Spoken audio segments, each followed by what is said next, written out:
Hey there everybody, how's it going? It's Dan here with plantabundance.com. Today I just wanted to share with you my thoughts on using the squash vine as a living mulch in your garden. Now I've been employing this technique for some time now. It all started with the Three Sisters gardening method, which I'm sure many of you are familiar with. That's the classic companion planting Native Americans used to use, where they employed squash, corn, and pole beans.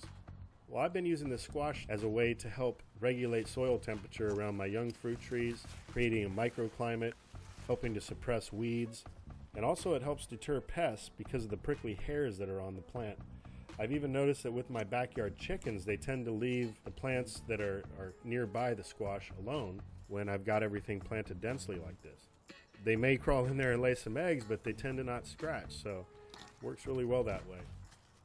One thing I really love about using this plant as a living mulch is that it grows so abundantly and quickly that it fills in the space that you're trying to occupy quickly, and when it starts to overtake any of your main crops, it's just as simple as pulling out the clippers and lopping off some leaves or a vine, and you're back in business. You've got the light exactly how you want it, and you're regulating the garden, and you're growing more food at the same time. So this is just a great technique that I've been employing. I've also been using it in my hugelkultur. Now this is a 1-year hugelkultur mound. I've got a 2-year and a 3-year mound, and I'll be doing future updates and videos on those coming soon.